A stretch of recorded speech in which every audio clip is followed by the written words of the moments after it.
दोस्तों हमारा 17 मार्च को कक्षा 12वीं का इतिहास हिस्ट्री विषय का एमपी बोर्ड एग्जाम का पेपर है। तो अब इतिहास सब्जेक्ट की हम क्या है लगातार बेहतरीन तरीके से तैयारी करेंगे। ओके, क्रम से मैं आपको क्या है 2 अंकी वाले महत्वपूर्ण बताऊंगा और सभी चैप्टर के आपको 1 से लेकर 12 अध्याय तक है सभी चैप्टर के मैं आपको क्या है कवर कराऊंगा।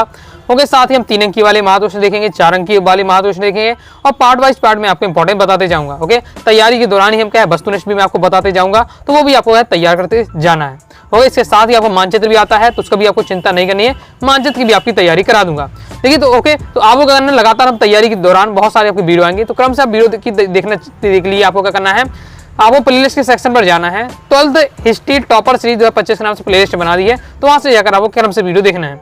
मैं इसलिए आपको बता दिया क्योंकि यह चैनल पर आपके कैसे केमिस्ट्री का पेपर है, बिजनेस स्टडीज का पेपर है, उसकी वीडियो रहेगी तो आपको फिर ढूंढने में दिक्कत होगी, तो आप प्लेलिस्ट को आपको है चेक करते रहिएगा।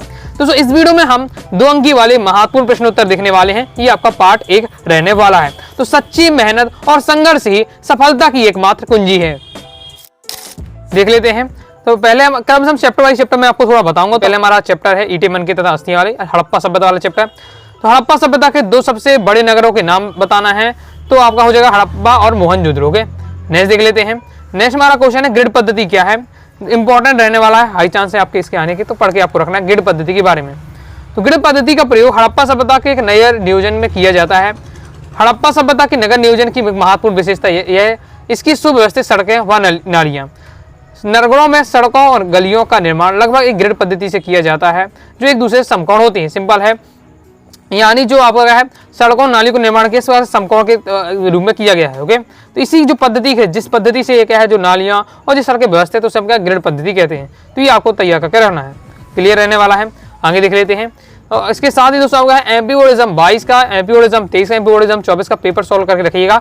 बाकी अगर मेरे साथ तैयारी करें तो आपको चिंता नहीं करनी है, प्रीवियस ईयर पेपर के भी आपकी सॉल्व आपकी तैयारी होती जाएगी। आप देख सकते हैं प्रीवियस ईयर पेपर क्वेश्चन आप तैयार करते जा रहे हैं। ओके, नेक्स्ट है आपका फ्रांस क्या है।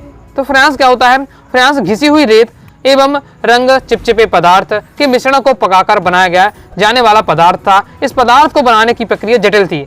ध्यान से बने पात्र संभवतः कीमती माने जाते हैं। क्यों कीमती माने जाते हैं? क्योंकि इसमें बहुत ज्यादा मेहनत लगती है, जिस काम में बहुत ज्यादा मेहनत लगी होगी उसमें क्या है वो हमेशा कीमती होगा। तो ये बताया जा रहा है कि फ्रांस कैसे बनता था, तो घिसी हुई रेत रंग चिपचिपे पदार्थ के मिश्रण से पकाकर से जटिल प्रक्रिया होती थी बनाने की। तो माना जाता था कि जो फ्रांस से बने चीजें होगी उनकी कीमती होगी। इन पात्रों को बिलास्ता की वस्तुओं के अंतर्गत रखा जाता था। ओके, बिलास्ता के यानी अमीर लोग इसे यूज कर पाते होंगे, नॉर्मल लोग यूज ना कर पाते होंगे। ओके, नेक्स्ट हमारा क्वेश्चन है हड़प्पा सभ्यता के उन केंद्रों के नाम लिखिए जो शिल्प उत्पादन के लिए रूप में जाने जाते हैं। तो कौन कौन शिल्प उत्पादन के रूप में जाने जाते हैं? हड़प्पा हो गया, मोहनजोदड़ो हो गया, चहुंदड़ो हो गया, लोथल हो गया, बालाकोट हो गया, ओके, धोलावीरा हो गया। तो ये सभी आपके क्या हैं शिल्प उत्पादन के केंद्र माने जाते हैं। नेक्स्ट हमारा क्वेश्चन है हड़प्पाई लोगों की कब्र में मिली किन्हीं 4 वस्तुओं के उल्लेख कीजिए। हड़प्पाई लोगों की जो कब्रें मिली हैं उसमें कौन कौन सी वस्तु मिली? तो पहले मृत भांड मतलब आपके मिट्टी के बर्तन। ओके, मृत यानी मृत भांड। ओके, मिट्टी के बर्तन, शंखों के छल्ले, मनके और आभूषण। आगे नेक्स्ट हमारा क्वेश्चन है हड़प्पा सभ्यता के अंतर्गत मनकों के निर्माण में कौन से पत्थरों का प्रयोग किया जाता था?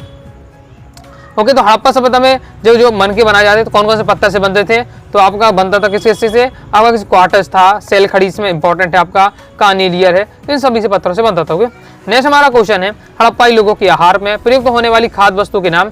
कौन कौन से जो खाद्य वस्तुएं थे उनके में? तो वो शाकाहारी मांसाहारी दोनों प्रकार का भोजन करते थे।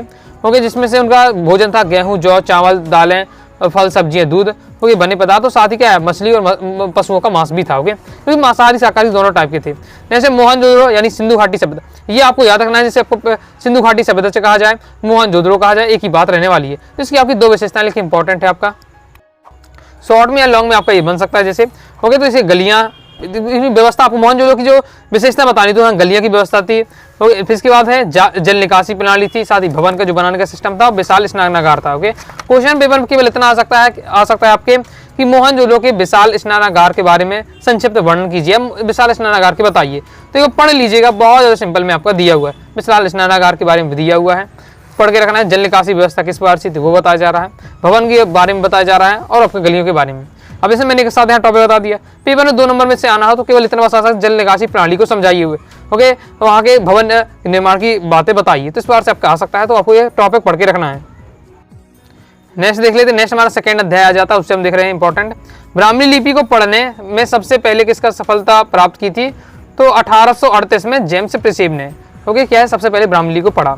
मौर्य साम्राज्य के कोई 4 प्रमुख ऐतिहासिक स्रोत के आपको नाम बताने हैं, तो 4 स्रोत कौन कौन से हैं। अब यही क्वेश्चन आपको लॉन्ग में बन सकता है। अगर लॉन्ग में दोस्तों आता है तो फिर आपको उनके डिटेल से भी लिखना पड़ेगा। शॉर्ट में आता है तो केवल नाम बता सकते हैं कौन कौन स्रोत हैं।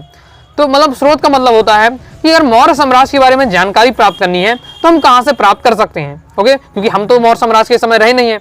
ओके, तो हमें कैसे लेकिन उस बारे में पता करना है। तो मैग्नीसीज इसकी इंडिका, ओके, मैग्नीसीज ने क्या उस समय का जो राजदूत था, ओके, मैग्नीसीज, उन्हें इंडिका नामक बुक लिखी। तो अब जो उस समय का वो था तो उसने वहाँ के देखे कैसे क्या बातें थी तो उसने बुक में लिखी होगी, तो बहुत ज़्यादा हाई चांस सही होगी। कौटिल्य का अर्थशास्त्र हो जाता है, विशाख दत्त का मुद्रा राक्षस, अशोक के अभिलेख। ये आपके क्या है मौर्य साम्राज्य के प्रमुख ऐतिहासिक स्रोत हैं। अगर 2 नंबर में आता तो तीसरी बार से आपको बता देना है कि ये स्रोत है। और 4 नंबर में यही क्वेश्चन आपको बनता है क्योंकि 4 नंबर का इस चैप्टर से बन सकता है क्वेश्चन। तो फिर आपको ये नाम तो बताने, साथ ही उनके बारे में आपको क्या है विवरण देना पड़ेगा 3-3 लाइन में। तो 3-3 लाइन में आप पढ़ के जरूर रखिएगा। और ये आपको याद रखना है कि मुद्रा राक्षस के लेके किसने लिखी, विशाख दत्त ने, ऑब्जेक्ट में पूछा जा सकता है। ओके, और मैग्नीसीज इसकी इंडिका की और अर्थशास्त्र कौटिल्य की है, ऑब्जेक्ट में यहाँ से बन सकता है। तो आपको इस पर तैयार मतलब ये बातें याद रखनी है। मौर्य साम्राज्य के कोई 5 राजनीतिक केंद्र बताने हैं। राजनीतिक केंद्रों के नाम तो पाटलिपुत्र हो जाता है, तक्षशिला हो जाता है, कपीसा हो जाता है, तोसासी, उज्जैन हो जाएगा। मैग्नीसीज कौन था, संक्षेप में लिखिए, इंपॉर्टेंट रहेगा आपका। तो मैग्नीसीज था जो चंद्रगुप्त मौर्य के दरबार में यूनानी राजदूत था। वह लगभग 5 वर्षों तक चाहे चंद्रगुप्त मौर्य के दरबार में रहा और उसने भारत का आंखों देखा हाल अपनी पुस्तक इंडिका में लिखा। इस पुस्तक से चंद्रगुप्त मौर्य के से शासन काल की महत्वपूर्ण जानकारी हमें प्राप्त होती है। सिंपल है, आगे देख लेते हैं। नेक्स्ट हमारा रहेगा सबसे प्राचीन अभिलेख किस भाषा में लिखे गए। तो सबसे प्राचीन जो भाषा जो सबसे प्राचीन अभिलेख थे हमारे क्या प्राकृत भाषा में लिखे गए। आगे देख लेते हैं। आगे बढ़ने से पहले दोस्तों बताना चाहूंगा, प्रॉपर तैयारी करना चाहते हैं हिस्ट्री के कोर्स को ले सकते हैं। हिस्ट्री कोर्स से लेने का क्या फायदा रहेगा कि आपको all chapter important question answer, all chapter objective question answer, साथ ही previous year paper, model paper with solution के साथ दिया जाएगा। साथ ही यहाँ आपका 2 अंकीय, 3 अंकीय, 4 अंकीय इस पार्ट से अलग क्वेश्चन रहेंगे। आपका मैपिंग वाला पूरी तैयारी हो जाएगी, मतलब कंप्लीट टू जेड आपकी क्या हिस्ट्री की तैयारी हो जाएगी। जो भी आपको मटेरियल मिलेगा पीडीएफ मटेरियल रहेगा, ये सबसे बड़ा फायदा है, जिससे आप क्या है बार-बार रिवीजन कर पाएंगे, अपने हिसाब से पढ़ पाएंगे। तो कोर्स को ज्वाइन करने के लिए 90 39 53 40 79 इस दिए व्हाट्सएप नंबर मैसेज करके कोर्स को ज्वाइन कर सकते हैं। फीस 299 रुपए रहने वाली है। अध्याय 3 बंधुत्व जाति तथा वर्ग वाले से देखते हैं चैप्टर से। वेद व्यास ने किस महाकाव्य की रचना की थी। तो वेद व्यास ने देखिए कौन से महाकाव्य की रचना की थी, तो महाभारत की रचना की थी। तो वेद व्यास ने महाभारत लिखा हुआ, महाभारत नामक महाकाव्य की रचना की थी। और इस महाकाव्य का प्रारंभिक नाम जय था, यानी महाभारत को पहले जय था उसका नाम। और बोला तो महाभारत सतशास्त्री संहिता कहलाता है क्योंकि इसमें प्रारंभिक श्लोकों का संग्रह है। यह विश्व का साहित्य का सबसे बड़ा महाकाव्य माना जाता है। बस आपको याद रखना है वेद व्यास ने क्या है महाभारत की रचना की थी। ये ऑब्जेक्ट में भी आपको आ सकता है। पितृवंशिता से आप क्या समझते हैं, बिल्कुल सिंपल है। पितृवंशिता तो वह वंश परंपरा जो पिता के बाद पुत्र, फिर पौत्र, प्रपौत्र आदि से चलती है, पितृवंशिता कहलाती है। और मातृवंशिता की बात होती है तो वह वंश परंपरा जो मातृ पक्ष के अनुसार चलती है, मातृवंशिता। पिता पक्ष के अनुसार चले तो पितृवंशिता, मातृ पक्ष के अनुसार चले वंश परंपरा तो मातृवंशिता। क्लियर है। नेक्स्ट देख लेते हैं। अब यही 2 नंबर में चाहे आपके एक वाक्य नहीं बन सकते हैं। बहिर्विवाह क्या होता है, ओके, बिल्कुल सिंपल एक लाइन के तो एकदम सबका आपको पढ़ के रखना है, ऑब्जेक्ट में आपसे पूछा जा सकता है। बहिर्विवाह, बहिर यानी बाहर, विवाह यानी विवाह करना, शादी करना। ओके, तो कुल के बाहर, ओके, बाहर यानी कहाँ किसी बात हो रही, कुल के बाहर। तो गोत्र या कुल के बाहर जो विवाह करना क्या कहलाता है, बहिर्विवाह कहलाता है। तो गोत्र या कुल के बाहर होने वाला विवाह बहिर्विवाह कहलाता है। क्लियर है। अंतर्विवाह तो अंतर यानी अपने गोत्र के अंदर, अपनी जाति के अंदर विवाह करना। तो अंतर्विवाह के अंतर्गत विवाह समूह के मध्य होते हैं। यह समूह एक गोत्र या एक कुल जाति, एक जाति या फिर एक ही स्थान में रहने वाले लोगों के का हो सकता है। ओके, क्लियर है। नेक्स्ट गोत्र क्या, गोत्र शब्द यहाँ यूज कर रहे हैं। गोत्र का मतलब क्या होता है, गोत्र शब्द का अभिप्राय लिखिए, इंपॉर्टेंट बार से आ सकता है क्वेश्चन। तो गोत्र शब्द का अर्थ होता है कुल, वंश अथवा या और परिवार। दूसरे शब्दों में एक ही पूर्वज की संतान उत्तराधिकारी को एक गोत्र के अंतर्गत रखा जाता है। प्रत्येक गोत्र का नामकरण किसी वैदिक संत के नाम पर ही है। उस गोत्र के प्रत्येक व्यक्ति उसका क्या वंशज माना जाता है। तो गोत्र हैं ओके, जो महान ऋषि थे उनके नाम पर ही उनके नाम पर ही वो गोत्र चलते हैं। आपका भी कोई गोत्र होगा, आप अपने माता पिता से पूछ सकते हैं कि क्या गोत्र है, ओके, तो उसके बारे में आप जानकारी ले सकते हैं। क्लियर है। आगे देख लेते हैं। नेक्स्ट अध्याय 4 आ जाता है विचार, विश्वास और इमारतें। ओके, 2 नंबर वाले क्वेश्चन को ध्यान से पढ़िएगा। क्या कारण है कि अगर जैसे मान लीजिए मैं आपको जो बता रहा हूँ क्वेश्चन, ये 2 नंबर में नहीं आया था, लेकिन यही इसी टॉपिक से आपका वस्तुनिष्ठ बन सकता है। ओके, तो यहीं से आपके वस्तुनिष्ठ बनते हैं। वस्तुनिष्ठ कुछ अलग से नहीं बनते हैं, जो हम टॉपिक पढ़ते हैं, जो क्वेश्चन आंसर पढ़ते हैं, इन्हीं से हमारे क्या वस्तुनिष्ठ बन जाते हैं। सीधे एक वाक्य ने पूछ ले बहिर्विवाह क्या है, या मातृवंशता क्या है, पितृवंशता क्या है, तो ये इसी टाइप से आपको बन सकते हैं। तो वही आपके लघुत्तरी जो अति लघुत्तरी वाले होते हैं, यानी 2 नंबर वाले क्वेश्चन भी क्या है आपके वस्तुनिष्ठ बन सकते हो। तो बहुत ध्यान से आपको तैयार करना है। जैन धर्म के तीरत्न कौन से हैं? तो अब ये ऑब्जेक्ट में आपका आ जाए कि तीरत्न किस में है, बौद्ध धर्म की जैन धर्म में। ओके, ये ओके, या किस तीरत्न किस धर्म में पाया जाता है, तो बौद्ध धर्म में जनरल कंफ्यूजन के लिए दे सकता है। तो पहले क्लियर रखना है कि जैन धर्म में तीरत्न होते हैं। अब कौन कौन से तीरत्न होते हैं वो आपको तैयार कर रखना है। तो जैन धर्म के अनुसार मोक्ष प्राप्ति के लिए तीरत्न का पालन करना नितांत आवश्यक है, नितांत अति आवश्यक है। वो है आपका कौन से तीरत्न है? सम्यक ज्ञान, सम्यक दर्शन, सम्यक चरित्र। ज्ञान, दर्शन, चरित्र, सम्यक ज्ञान, सम्यक दर्शन, सम्यक चरित्र, ये आपके हैं जैन धर्म के 3 रत्न, याद रखिएगा। नेक्स्ट हमारा क्वेश्चन है, महावीर जी की कोई 2 शिक्षाओं को लिखिए। एमपीओडिज्म 22 में क्वेश्चन था। महावीर जी की 2 शिक्षाएं, तो कई सारी शिक्षाएं, 2 आपको बताने, जैसे ईश्वर, अविश्वास। ये ईश्वर पर क्या अविश्वास करते हैं। जैन धर्म ईश्वर के क्या है अस्तित्व को विश्वास नहीं करते हैं। जैन धर्म किसे मानते हैं अपना ईश्वर? जो तीर्थकर हुए हैं उन पर क्या अपना आस्था विश्वास रखते हैं। दूसरा कर्म सिद्धांत पर विश्वास। जैन धर्म के अनुसार मनुष्य को उत्तम कर्म करने चाहिए, क्योंकि उसके कर्मों का ही कैसे फल भोगना पड़ता है। यानी जो भी हमारे साथ हो रहा है वो हमारे कर्मों का ही फल माना जाता है। आपने सुना भी होगा कि आप भैया कष्ट में हो गए, यानी आपने पिछले जन्म बहुत बुरे काम किए होंगे, बहुत गलत काम किए, यानी आपका कर्मों का फल मिल रहा है। तो जैसे आप कर्म कर रहे हैं उसी के अनुसार आपको फल मिलता है। ये जो सिद्धांत रहता है किसमें है? आपके जैन धर्म में। हो गए, मतलब कर्म का सिद्धांत महावीर जी की एक शिक्षा है। आगे देख लेते हैं। जैसे आप याद कर रहे हैं तो मैंने आपको क्या याद कराएं, उनकी हेडिंग एकदम रटी होनी चाहिए। ओके, और फिर अंदर का जब से हेडिंग आपको याद आ जाएगी तो उसके बारे में आप लिख ही पाएंगे, आपको तुरंत समझ में आ जाएगा। मेन पॉइंट भूल जाते तो फिर दिक्कत हो जाती है। नेक्स्ट हमारे जैन धर्म के 5 व्रत के नाम लिखिए। क्योंकि जैन धर्म में 3 रत्न है और 5 व्रत है। जैन धर्म में क्या है? 3 रत्न है और 5 व्रत है। रत्न की बात करें तो सम्यक ज्ञान, सम्यक दर्शन, सम्यक चरित्र है। व्रत की बात करते तो आपके 5 होते हैं, अहिंसा, सत्य, अस्तेय, अपरिग्रह, ब्रह्मचर्य। ओके, अहिंसा हो जाता है, यानी क्या है? अहिंसा यानी लड़ाई झगड़ा ना करना, सत्य यानी सत्य बोलना, अस्तेय यानी क्या होता है? चोरी ना करना। ओके, अब परिग्रह का मतलब होता है क्योंकि ज्यादा क्या है वो, मतलब जितनी जरूरत है उतना का सामान अपने पास रखना इस टाइप। ओके, और ब्रह्मचर्य होता है। क्लियर है? तो ये होते हैं जैन धर्म के 5 व्रत, याद रखना है। नेक्स्ट हम देख लेते हैं बौद्ध धर्म के 4 आर्य सत्य लिखिए। तो अब जो 4 आर्य सत्य की बात होती है जो बौद्ध धर्म में होते हुए, जैन धर्म बौद्ध धर्म में बहुत कंफ्यूजन होती है, इसी का फायदा उठा लेते हैं पेपर वाले। ओके, और वो आपको इसी पे दे देते हैं कि 4 आर्य सत्य किस में है। ओके, किस धर्म में है? बौद्ध धर्म में, जैन धर्म में, इस प्रकार से आप कंफ्यूजन हो जाएंगे। पंचमत जैन धर्म में थे कि आपके बौद्ध धर्म में थे, आर्य सत्य किस में थे? बौद्ध धर्म में, जैन, इस प्रकार से बहुत ज्यादा कंफ्यूजन होती है। तो पढ़ के आपको रखना है कि अगर 4 आर्य सत्य की बात करें तो आपके किस में है? बौद्ध धर्म में। कौन कौन से हैं? दुख, दुख समुदाय, दुख निरोध, दुख निरोधगामी। यानी क्या है?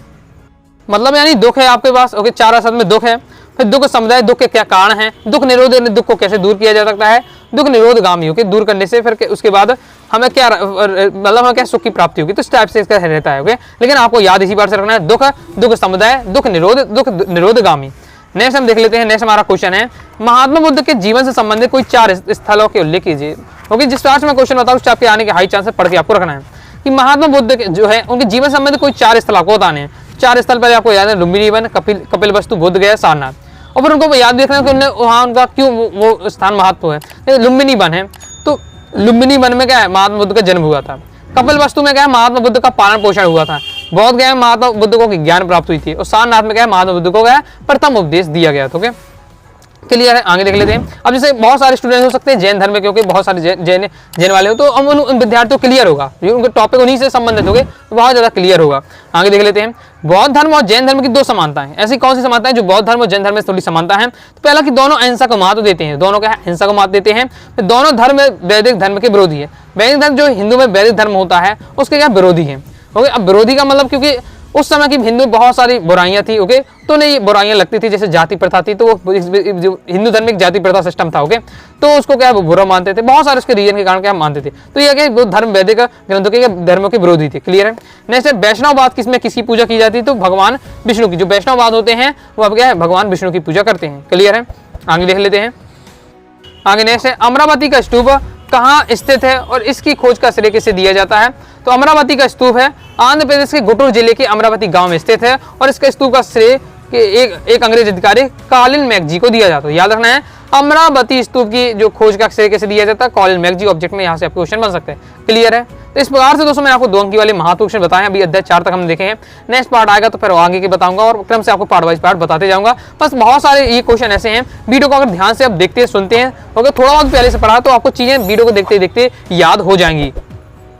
तो भाई दोस्तों आपको वीडियो पसंद आए लाइक करके सब्सक्राइब जरूर कर दीजिएगा। साथ ही दोस्तों टेलीग्राम चैनल व्हाट्सएप चैनल को ज्वाइन कर लीजिएगा। डाउट आता है कमेंट से आप जरूर पूछिएगा। मिलते हैं नेक्स्ट वीडियो में, तब तक के लिए बाय बाय।